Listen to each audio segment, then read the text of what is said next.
আজকে অর্গানিক কেমিস্ট্রির আইডেন্টিফিকেশনস and reactions part থেকে একটা কোয়েশ্চেন দেখব। তো প্রশ্নটি হলো, একটা অসম্পৃক্ত হাইড্রোকার্বন যা সামান্য অম্লধর্মী এবং এটি জারণ করলে অম্ল উৎপন্ন হয়, যেই অম্লের তুল্য সংখ্যা হচ্ছে 2, এবং এটি থেকে একটি কার্বনিল যৌগ পাওয়া যায় যেটি আবার একটি পলিমারকরণ বিক্রিয়াও দেয় এবং টলেন বিকারক এর সাথেও বিক্রিয়া করে।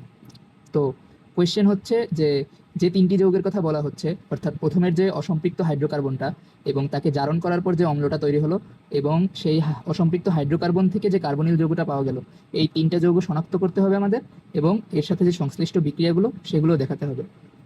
তো কোয়েশ্চেন থেকেই বোঝা যাচ্ছে যে অসম্পৃক্ত হাইড্রোকার্বনটা হয় ইথাইন হবে অথবা প্রোপাইন হবে বা এই টাইপের। তো যেহেতু এরপরে বলা হচ্ছে টলেন বিকারকের সাথে বিক্রিয়া করে, তো এটা তো কিটোন হবে না, এটা তোমার অবশ্যই হতে হবে এলডিহাইড। তো আমরা জানি যে যদি ইথাইনকে আমরা জারণ করি তাহলে আমরা অক্সালিক অ্যাসিড পাবো, যার হচ্ছে তুল্য সংখ্যা 2। তো তাহলে তো সবগুলো মিলিয়ে যাচ্ছে। তো কিভাবে পরীক্ষায় অ্যান্সার করব সেই জিনিসটা দেখি।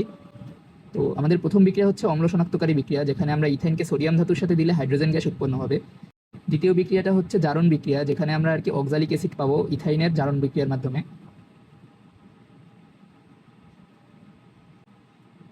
তৃতীয় বিক্রিয়াটি হচ্ছে কার্বনিল যৌগ প্রস্তুতির বিক্রিয়া, যেখানে আমরা হচ্ছে Hg2+ এবং H+ এর উপস্থিতিতে আমরা CH3CHO বা ইথানল তৈরি করব। চতুর্থ বিক্রিয়াটি হচ্ছে টলেন বিকারকের পরীক্ষা, যেখানে আমরা AgNH3 অর্থাৎ টলেন বিকারক যদি আমরা ইথানলের সাথে দেই তাহলে আমরা সিলভার দর্পণ বা সিলভার মিরর পাবো। লাস্ট রিয়াকশনটা হচ্ছে পলিমারকরণ বিক্রিয়া, যেখানে আমরা ইথানলের পলিমার করলে আমরা প্যারালডিহাইড পাবো। তো আমাদের তিনটা যৌগ হচ্ছে ইথাইন, অক্সালিক অ্যাসিড এবং ইথানল। ধন্যবাদ সবাইকে। আমি আজিজুল হক নাফিস এবং কোয়েশ্চেনটি দিয়েছে এবারের বুয়েটের তৃতীয় অনন্ত শাহরিয়ার।